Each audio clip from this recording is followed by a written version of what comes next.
Spies gather information and sell it to make a living. Journalists sell information to make a living. So journalists are spies. These were the words of an interrogator as he was torturing a journalist by hitting him with a belt in a small, dark prison cell in Iran in 2009. That reporter was me. I was suffering from migraine, so each hit on my head and my neck was like a lightning bolt going through my body. The interrogator seemed to honestly believe that torturing a journalist was a way for him to become a better servant of his leader and his God. This attitude to journalism and journalists defines what many authoritarian governments think about the media all around the world, especially in closed societies. And this is why citizens, not professionals, are defining the future of journalism. In June 2009, I was arrested in Iran for my work as a correspondent for Newsweek magazine and a freelance filmmaker. I spent 118 days in prison, 107 days in solitary confinement. As I was trying to heal my physical and emotional pain I was going through, the only thing that helped me to survive was hope that I could tell the world about what many journalists go through to write an article or make a video. And I also plan to dedicate a big part of my life to work with citizen journalists, so if professional journalists like me were in jail, young men and women of different backgrounds could gather information and share that information with the public. Let me explain what I mean by citizen journalists. They are not only witnesses who take pictures of an accident or a protest and post them on Twitter or Instagram. Rather, they actively share the information and provide context for their report. They are ordinary citizens who use journalistic tools in order to help their communities. The 2009 protest in Iran, the Green Movement, was the first time that ordinary citizens used journalism to inform each other and mobilize their protest. They filmed and took photos of the jubilant young Iranians who thought reform is possible in their country. They informed each other about the location and the time of the next protest. And they also documented when their hopes were crushed by the security forces and the Revolutionary Guards. To understand what Iranians are fighting against and what a closed society is, let's take a look at this series of slides explaining the structure of power in Iran. Bear in mind that the average age of an Iranian protester is between 16 and 22, but most senior officials are between 65 and 90. Ayatollah Khamenei is the supreme leader of Iran. He's been ruling the country for the past 35 years. He's 84 years old, and he has no plans to retire. The Ayatollah runs Iran's foreign affairs and the army. He's also in charge of selecting the most high-ranking officials in the country. He's at the heart of a vicious circle of power that is designed to give him absolute authority. Let me explain. Khamenei is the leader, and the leader is elected by the Assembly of Experts who are chosen by the people. But the candidates for the Assembly of Experts are filtered by the Council of Guardians. So people do not have a choice to choose anyone they wish. It's the guardians who can tell them who they can vote for. The Council of Guardians has 12 members, 6 legal experts and 6 senior clerics, very senior clerics. Ayatollah Jannati, one of the men in the photo, he is 97 years old, and he doesn't have any plan to retire either. So who appoints the clerics? it is the supreme leader who appoints the clerics. The legal experts are selected by the head of the judiciary branch of the government. And who appoints the head of the judiciary? The leader again.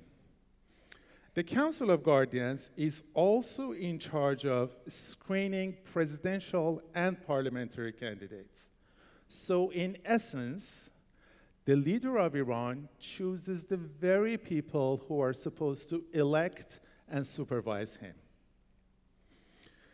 These institutions, under his supervision, have created an ecosystem that breeds nepotism, corruption, and violence. Woman, life, freedom. This slogan chanted during the current protest in Iran effectively means an end to this vicious circle of power. As you can see here, there are no women. Young Iranians want to celebrate life by music, dancing, and happiness. And those things are anathema to these men, to these aging men. And freedom means the ability to say no to the supremacy of the supreme leader. So it's just natural that these men do whatever they can in order to stop young Iranians, especially women, to change the system. And they have become experts in shooting the messengers, the journalists. Since last September 2022, more than 100 professional journalists have been arrested or imprisoned, and hundreds of ordinary citizens have also been imprisoned on the flimsiest of charges, such as posting a video on Instagram or writing something on Twitter. In 2013, I founded our website, IranTheWire.com, by bringing together some of the best Iranian journalists who've been forced into exile. Together, we created a community to train citizen reporters and provide them a platform for censored professional journalists in Iran and for training citizen journalists inside the country. We do not have a newsroom as such. Our colleagues live all around the world, in Australia, India, Turkey, in Berlin, London, Paris, and Houston, Texas. Our primary mission is to enable this synergy between citizens inside Iran and professional journalists abroad.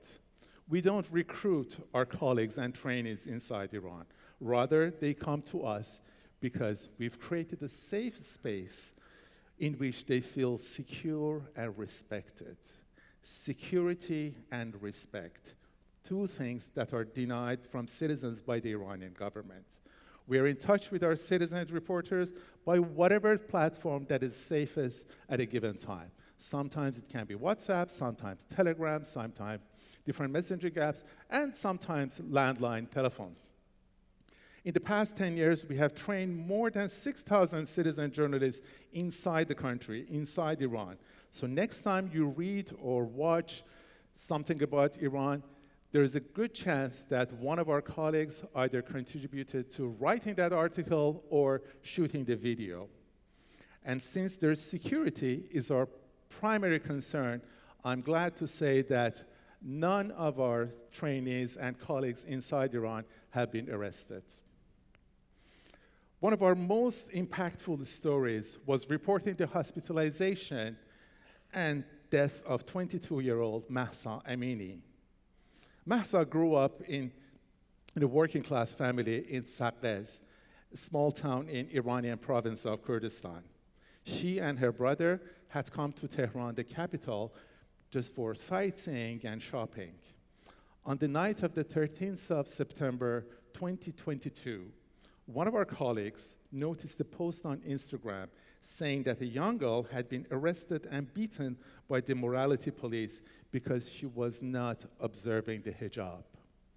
She had collapsed in custody and was taken to a hospital in Tehran. We then asked a citizen journalist to go to the hospital and verify the information.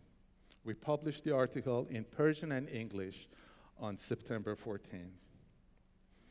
Around the same time, two brave Iranian journalists, Nilufar Hamedi and Elahe Mohammadi, wrote an article about Mahsa's hospitalization and burial for two different newspapers inside Iran.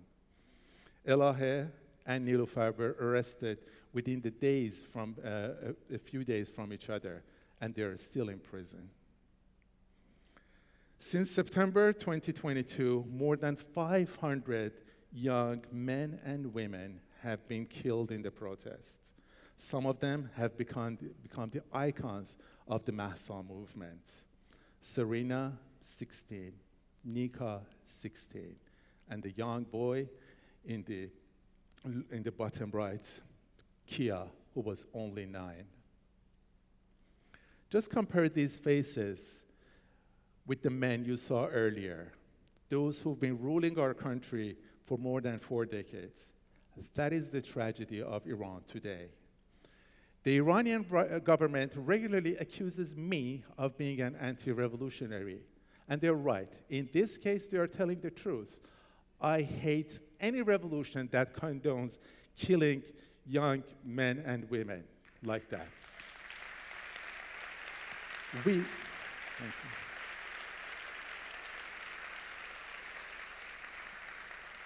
We owe it to Mahsa, Nika, Serena, and Kia to educate and enlighten all Iranians, especially the supporters of the regime, and those who try to be neutral. We need to make them understand the dangerous nature of dictatorships and how a lack of accountability have led to the corruption and decadence that is ruining the future of our country.